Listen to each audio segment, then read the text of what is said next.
তবে আমরা যেটি দেখেছি এখন যদি কেউ উদ্যোক্তা হয়, ধরেন কেউ আউটসোর্সিং করতে চায় কিংবা তথ্য প্রযুক্তিতে আসলে নিজের উৎকর্ষ সাধন করতে চায়, সেই জায়গায় আসলে বাংলাদেশের সরকার থেকে কী কী ধরনের সে প্রণোদনা বা সহযোগিতা পেতে পারে?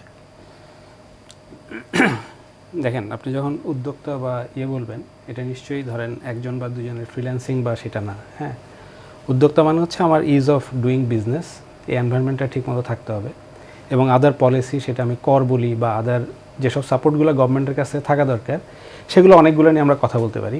বাট আমরা যখন স্পেসিফিক্যালি আইসিটি নিয়ে কথা বলবো, যেমন আপনার প্রথমে যে এটা এসেছিল, যেমন আমিও নিজেও একজন উদ্যোক্তা, আমার চ্যালেঞ্জটা কি? চ্যালেঞ্জটা হচ্ছে যে আমরা লোকাল কাজ করি বা বাইরের কাজ করি, একটা কাজ নিতে গেলে তো এটা একটা কম্পিটিশনের মধ্য দিয়ে আসতে হয়, সেটাকে একটা প্রসেসের মধ্যে দিয়ে আসতে হয়।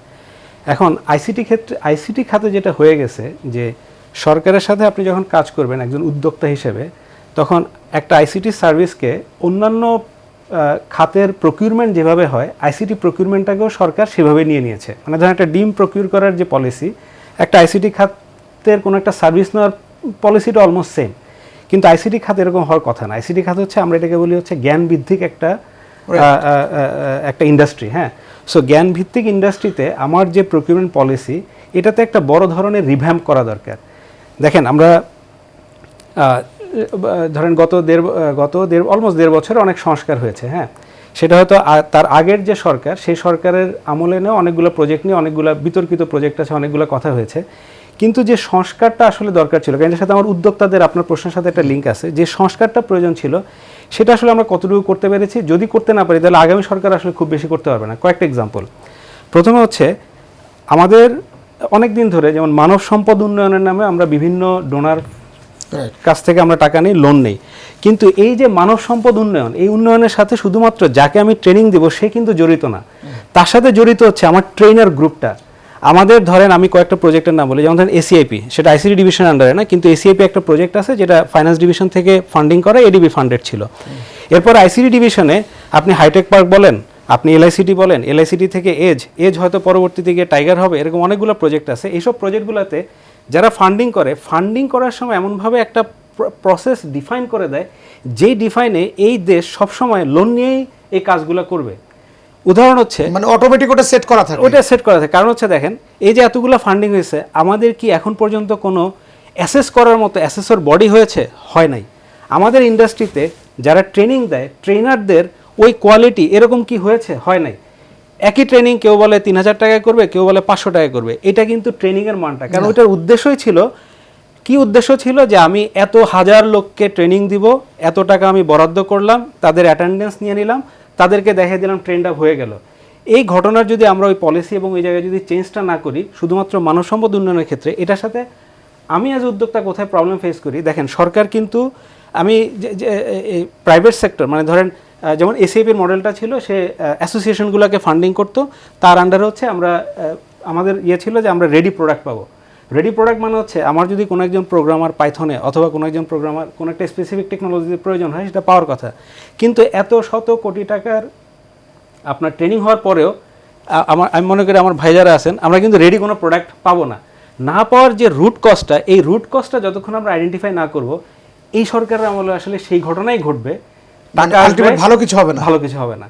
এখন আমাদের এই রুট কজগুলো ফাইন্ডিং করার উদ্দেশ্যটা হচ্ছে যে, ট্রেনিং মানে শুধু একজন ট্রেনার, যদি আমার ট্রেনিং দিতে হয়, ট্রেনি কখনো ডিরেক্টলি টাকা পাবে না। ট্রেনি তখনই টাকা হবে যখন তার এমপ্লয়মেন্ট আমাদের হয়েছে। আমরা অনেক কোম্পানি আছি, এমপ্লয়মেন্ট দেখিয়েছি, 6 মাসের এমপ্লয়মেন্ট হয়েছে। কি প্রাইভেট কোম্পানি নাকি সরকারি? এটা মিলে ঝুলে, এই মিলে ঝুলে একটা প্রসেস হয়ে গেছে। এই প্রসেসটাকে আমাদের ভাঙতে হবে। এবং এটা কি প্রসেস বলতে সিন্ডিকেট বুঝাচ্ছেন কিনা? না, সিন্ডিকেট না, এটা হচ্ছে মানে পার্ট অফ দ্য সিস্টেম। যেমন আপনার কেপিআই কি চিন্তা করে? কেপিআই হচ্ছে আপনার টাকাটা ডিসবার্স হয়েছে কিনা, ট্রেনিং কোয়ালিটি হয়েছে কিনা, এটা না, টাকাটা ডিসবার্স হয়েছে কিনা। যেমন আমাদের এটা কি দায়িত্বশীল আচরণ হয় কিনা? না, অবশ্যই হয় না। যেমন ধরেন, ফাউন্ডেশন নামে একটা ছিল, কোর্স ছিল, 20,000 আমরা ট্রেনিং দিলাম। টপ আপ নামে একটা কোর্স ছিল, 10,000 আমরা ট্রেনিং দিলাম। তাদের এটা ছিল যে এত বছরের মধ্যে আমার এতজন ট্রেন আপ হয়ে গেছে, অ্যাটেন্ডেন্স আমরা ট্রেনিং দিয়ে দিলাম। এটাই ছিল প্রসেস।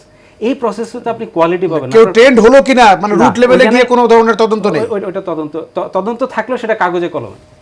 এই যে পুরো বডিতে, যেমন হ্যাঁ ঠিক আছে, 1.5 বছরে অনেক কিছু চেষ্টা করেছে, কিন্তু এটা আসলে এই পুরো জিনিসটা তো 1.5 বছরে, যেটা ধরেন গত 20-25 বছরে হয়ে আসছে। এখন ধরেন, এই পলিসিটা কারা করেছে? এটা কি ইন্ডাস্ট্রি করেছে? এই পলিসির সাথে এই যে ডকুমেন্টগুলো যখন হয় তখন কিন্তু এগুলোর সাথে কখনো ইন্ডাস্ট্রি সম্পৃক্ত ছিল না। করেছে কে কিছু প্রফেসর যাদের আসলে ইন্ডাস্ট্রি সম্পর্কে কোনো জ্ঞান নেই, করেছে কে যারা টাকাটা দেয়, তাদের কাজ হচ্ছে আজকে টাকা দিব, একই হাইটেক পার্কে একই নামে ট্রেনিং দিব, আবার একই এটাকে একটু ভিন্ন নাম দিয়ে এলআইসিটিতে আরেকটা ট্রেনিং ফার্ম দিয়ে, এই যে কাজটা, এগুলা কিন্তু হচ্ছে আমরা এই দুষ্ট চক্রের আওতায় আছি, ছিলাম, আশা করি থাকবো না। কেন আশা করছেন যে থাকবে না? আপনি কিভাবে আশা করছেন এটা জানতে চাই একদম সংক্ষেপে। পরিবর্তন একটা প্রক্রিয়া, কিন্তু এই যে প্রসেস বললেন আপনি, এই প্রসেস ভাঙা কি এত সহজ মনে হয় আপনার কাছে?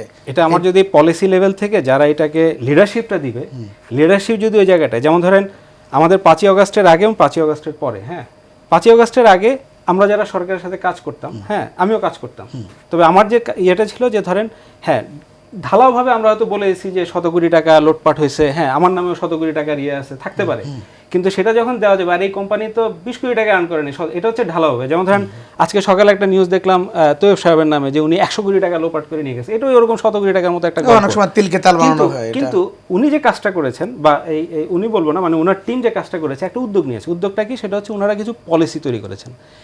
এই যে পলিসিগুলো তৈরি করাটা কিন্তু একটা ইনিশিয়েটিভ। রাইট। এই চেঞ্জ হবে কখন? যেমন ধরেন পলিসি যখন আমরা যখন একটা টেন্ডার করি, টেন্ডারটা হচ্ছে 2 বছরের জন্য, 2 বছরের একটা টেন্ডারে একটা ফান্ডিং থাকে। এখন এই সরকারের এই 2 বছরের যে ফান্ডিং, এটাতে প্রাইভেট সেক্টরের কোনো ওরকম আপনার ধরেন ইনভলভমেন্ট থাকে না। কিন্তু অন্যান্য দেশে কি হয়, আপনি যখন একটা, আমি ট্রেনিংটাতে পরে আসতেছি, আমি যদি সলিউশনে আসি, একটা সিস্টেমকে আপনি যখন লাইসেন্স মডেলে নিয়ে যাবেন, এটার যদি একটা পলিসি থাকে, যেমন সরকার শুধু ডাটাটা প্রোভাইড করবে, প্রাইভেট সেক্টর শুধুমাত্র, আপনি জাপান বা অন্যান্য দেশে দেখেন একটা ট্রেনের টিকিট কাটার জন্য আপনি 10টা অ্যাপ পাবেন, কিন্তু বাংলাদেশে 10টা অ্যাপের সিস্টেম রাখা হয় না। এই সিস্টেম রাখার কাজটা হচ্ছে পলিসির কাজ। এই পলিসিগুলো করার একটা কাজ হাতে নিয়েছিল ইন্টারিম সরকার।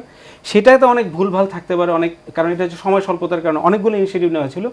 এই সরকার এই পলিসির জায়গাটা হাত দিবে, প্রাইভেট সেক্টরকে এখানে মোর কীভাবে ইনভলভ করা যায়, রাদার দেন ফান্ডিং মানে লোন না নিয়ে এখানকার ব্যক্তি উদ্যোগে কীভাবে কাজ নেওয়া যায়, ওই পলিসিগুলো হাতে নিলে কিন্তু আপনার এই জিনিসগুলো এমনিতেই চেঞ্জ হয়ে যাবে।